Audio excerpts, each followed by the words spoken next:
Murder के order से Hamas बुरी तरह घबरा गया क्योंकि इजराइल की खुफिया एजेंसी मोसाद अब तुर्की और कतर में ऑपरेशन के लिए मुस्तैद है, तैयार है। हमास की लीडरशिप कतर और तुर्की में रहती है, इसलिए जब से एर्दोआन ने इस बारे में सुना है, तुर्की के इजराइल को साफ शब्दों में यहां पर कह दिया गया कि उसकी जमीन पर अगर मोसाद ने मर्डर किया तो अंजाम बहुत बुरा होगा।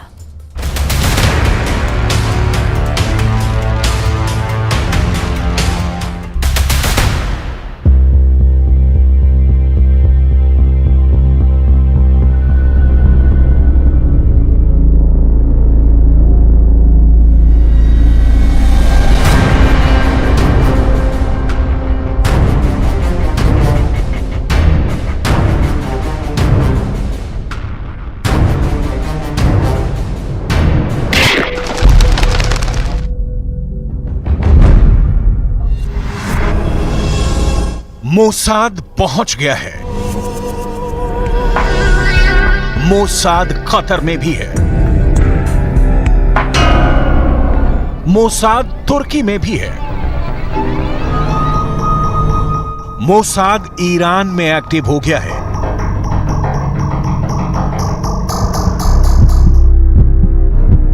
मोसाद सीरिया पर नजरें गड़ाए हुए है। मोसाद लेबनान में भी चौकन्ना हो गया है।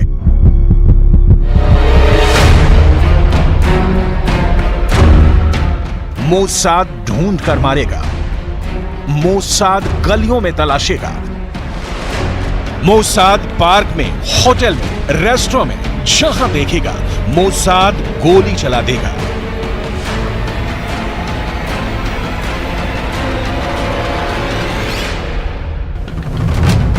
मोसाद को देखकर तुर्की परेशान है। मोसाद को देखकर कतर टेंशन में है। मोसाद को देखकर सीरिया बेचैन है। मोसाद को देखकर ईरान हक्का बक्का है। मोसाद को देखकर लेबनान के भी होश उड़ गए हैं। मोसाद की आंखों में बदला है। मोसाद में ऐसा जिगरा है कि इजराइल के दुश्मन पानी नहीं मांगते। ये बात हमास भी जानता है कि 7 अक्टूबर को हमला उसके एनकाउंटर का स्टेज तैयार कर दिया है। मोसाद मारेगा और दिल खोल कर मारेगा। मोसाद दूसरा मौका नहीं लेगा। मोसाद पहले अटैक में काम तमाम कर देगा।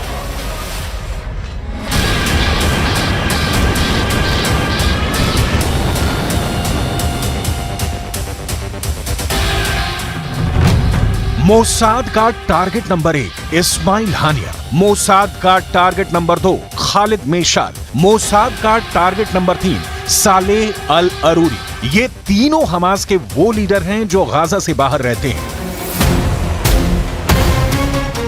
गाजा से जो लिंक मिले हैं, उसके बाद मोसाद अचानक सुपर एक्टिव हो गया है। नेतन्याहू के ऑर्डर पर मुद्दा अब सिर्फ ऑपरेशन है और नेतन्याहू ने तो साफ साफ कह ही दिया है कि दुनिया का कोई कोना हो, चाहे वो गाजा हो या फिर कोई और, हमास का अंत फाइनल है और ये होकर रहेगा।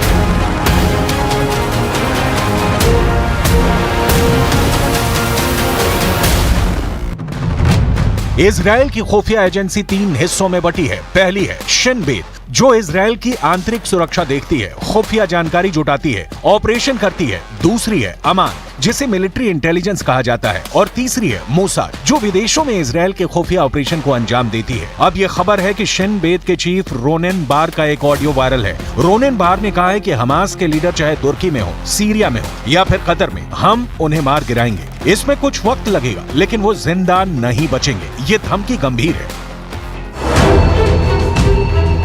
हमास समझ गया है कि अब मोसाद उसके लीडर्स का काम तमाम कर देगा, फिर चाहे वो कतर में छुपे हों, ईरान में छुपे हों, लेबनान या फिर सीरिया से लेकर तुर्की में जाकर छुप जाएं। Her gün bir başka yabancı düşmanı, ırkçı, ayrımcı, şu anda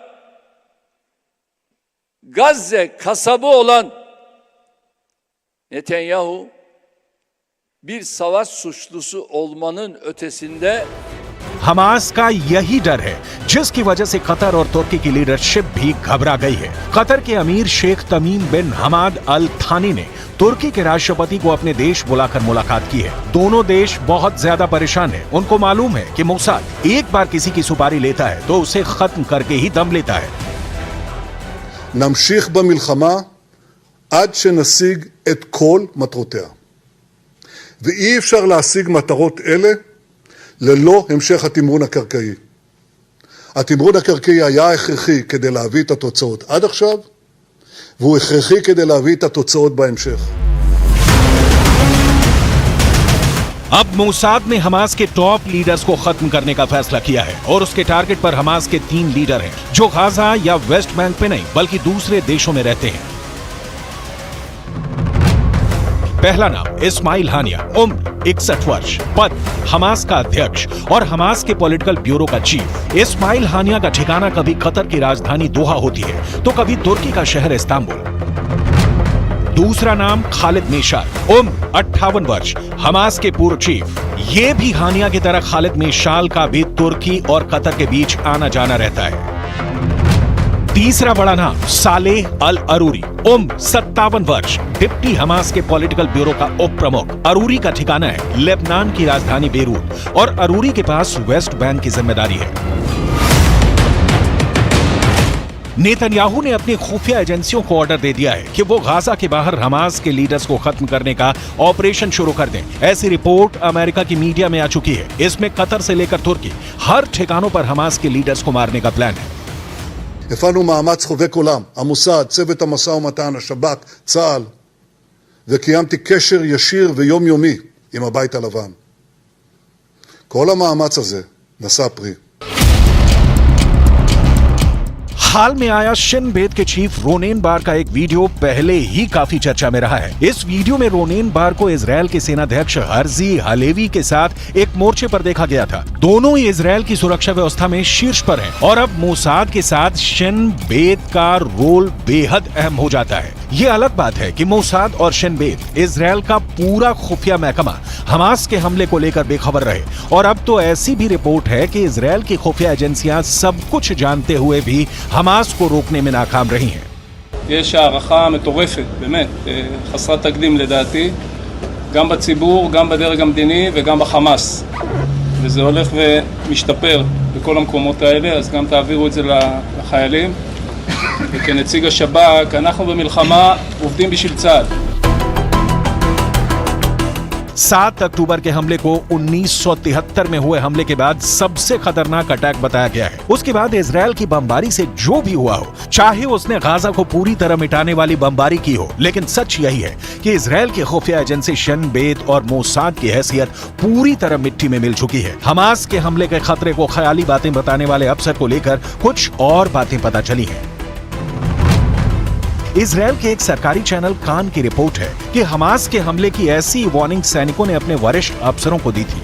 warning में बताया गया कि हमले के दौरान विमान को गिराया जा सकता है और फिर हमास इजरायल में कई जगह अपने झंडे लगा देगा।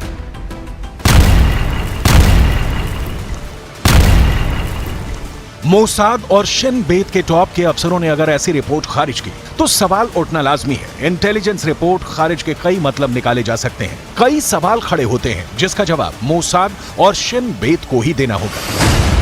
क्या मोसाद का वो बड़ा अधिकारी हमास से मिल गया था? क्या मोसाद के अंदर हमास की एंट्री हो चुकी है? क्या मोसाद के अंदर हमास का स्लीपर सेल बन चुका है जिसमें बड़े बड़े अधिकारी हमास के लिए डबल एजेंट बन गए हैं? ये सवाल इसलिए उठते हैं क्योंकि इजरायल के लिए हमास हमेशा सबसे बड़ा खतरा माना गया है और अगर मोसाद का कोई बड़ा अफसर बड़े हमले के इंटेलिजेंस रिपोर्ट को लेकर कहे कि ये ख्याली बातें हैं तो सवाल तो उठेंगे। इजरायल चाहे प्लान कितने ही क्यों न बना ले, लेकिन ये बात तो साफ हो चुकी है कि हमास को खत्म करने के लिए उसने जो ग्राउंड ऑपरेशन चलाया है उसमें वो जूझ रहा है। इसमें कोई शक नहीं, गाजा में उसके लिए सबसे बड़ी चुनौती हमास के लीडर याह्या सिनवार को खोजकर उसे मार डालना है। लेकिन अब तक इजरायल इसमें नाकाम रहा है। अब तक इजरायल ने हमास से जो बदला लिया है उसमें गाजा में हुई बमबारी में 15,000 से ज्यादा लोग मारे जा चुके हैं। इसमें 6,500 से ज्यादा बच्चे शामिल हैं और यही वजह है कि इजरायल की खुफिया एजेंसियों पर अब रिजल्ट देने का दबाव लगातार बन रहा है। ईरान तो बार बार कह रहा है कि इजरायल की हुकूमत फिरौन की तरह है। नेतन्याहू को बहुत जल्दी बड़े फैसले लेने होंगे और इसमें मोसाद में उठापटक भी शामिल रहेगी। 7 अक्टूबर को जो डेंट मोसाद की इमेज को लगा है उसकी भरपाई करना मुश्किल है, लेकिन अगर इजरायल के इंटेलिजेंस नेटवर्क में हमास की एंट्री हो चुकी है तो समझ लीजिए कि नेतन्याहू को फिर बहुत बड़े हमले का सामना करना पड़ सकता है, क्योंकि 7 अक्टूबर को हुआ हमला तो फिर शुरुआत कहा जाएगा। इजरायल की सबसे बड़ी ताकत उसका इंटेलिजेंस नेटवर्क पूरी तरह खत्म माना जाएगा और इसी से जुड़ी है इजरायल की पूरी सिक्योरिटी, जिसमें घुसपैठ का मतलब नेतन्याहू से बेहतर कौन जानता है। इस वक्त पूरी दुनिया का फोकस गाजा पर है, इजरायल पर है, हमास के अगले कदम पर है और साथ में नेतन्याहू के फैसलों पर है। इस युद्ध में अगले कुछ दिन बहुत अहम होने जा रहे हैं।